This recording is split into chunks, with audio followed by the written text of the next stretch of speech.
Okay, so let's talk about this year. And what a mess it was. Real science. We use real science.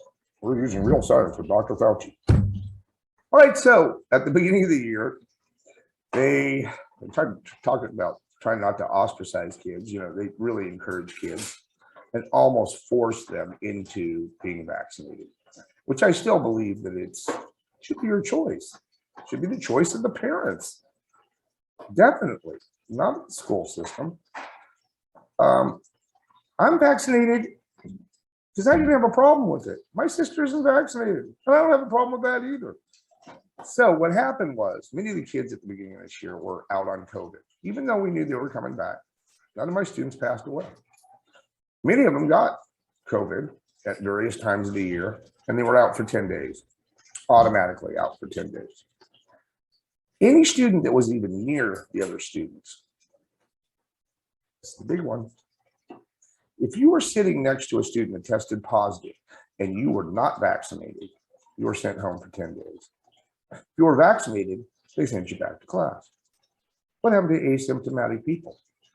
We ignored all that, and the numbers continued to go up. And by the way, my district and many other districts lied about the numbers. The numbers they'd say, oh, there's like, I don't know, 14 that happened at your high school. And I'm like, I have 18 out right now. My colleague has half his class out right now. Why are they out? Maybe there was contact tracing.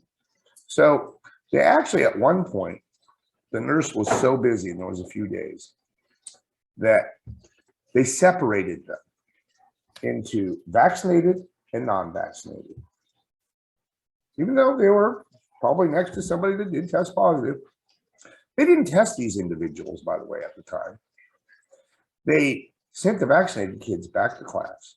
They sent the not vaccinated kids home for 10 days. By the way, I probably am the only teacher at my school that knew this was coming. And I started my kids, and I have a Zoom tutoring class Tuesday and Thursday nights for my students, because I knew darn well they're going to be out for 10 days. They're going to be way behind all my work. I have to have access and try to help them. I encourage parents to go in there, and I've helped quite a few students. I'm the only one. Like, teachers are so cheap. I'm also a real estate broker. I worked in many different industries before this. I know what it's like to work a full 52 week year. I do. Many of my colleagues have no idea. They have no idea how hard you people work for your money. And I do. And I try to show up every day. Okay? If I'm out, I'm sick. I'm not going to Disneyland like some of these other teachers. All right, I'm getting off the point. Separated students. Vaccinated over here, unvaxxed over here. Okay, all you unvaxxed people, we're not going to test you. Just go home for 10 days. Screw up all your grades. Get Fs with most of your teachers. Learn nothing. Very wise move. That happened at my school. Looking you straight in the eye and say, it happened. It happened. Okay? And the vaccinated kids, without having any kind of test either, could be asymptomatic. I do teach science. Come back to my classroom. More kids got infected. Okay? They had some ways of controlling it. Nothing was done according to science. Meanwhile, they gave me huge, big screens in my things, microphones, Zoom cameras, little partitions for the kids, you know, which it's plastic. They have bacteria.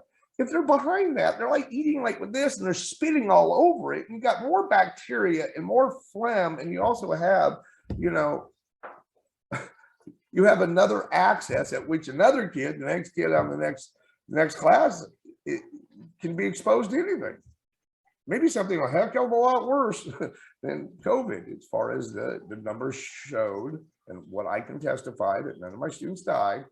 Some students had it rough, but they gave us these little plastic things, and I gave the students a choice. And I left them over on the side of the room. And I said, students, if you feel comfortable, you don't feel comfortable, and you want those things around you, please feel free. They know how unjudgmental I am. I'm there. I teach, they learn. That's my job. I teach, they learn. That's what I'm there for. So all that other stuff just gets in the way. You know what I mean? Well, no, because most of my colleagues are not quite like that, but we'll discuss that later in part 7 or 8. Okay. I'm sure that's coming. But anyways, so these kids had all these partitions at the beginning of the year, spitting all over it. Like just, it was like 3 days and they went, hell no, I don't want that thing. Look at that. What's that? It's a booger. I don't know what the hell that is. I'm like, I kind of agree with you. But I have disinfectant soap. I bought all sorts of things. I combined some alcohol and, some soap and made my own spray. They had spray everywhere. They had all sorts of disinfectants. I washed everything. I washed the desk. I washed freaking pencils. I washed everything just to make sure that I wasn't the cause of my students. Meanwhile, I never got sick, nor did I ever test for positive. And I was scolded a couple of times for having my mask down. But I was behind a huge partition that they paid for. So I'm like, okay, I'm 6 feet away. I'm behind a partition, but I have to have my mask on. Where's the science? And I'm vaccinated. So many of the things that we did in the school system didn't work, used poor science, and basically were not the good for kids. And that's the bottom line that I'm there for. Is what's good for kids. And this was not good for kids. Okay. None of them wanted it. And, all this wasted money that we spent. And who knows where that stuff's going in some warehouse someplace. Half the teachers don't even know how to use the TV they bought us that connects to the internet and everything. I have 2 different systems, so I can run it all.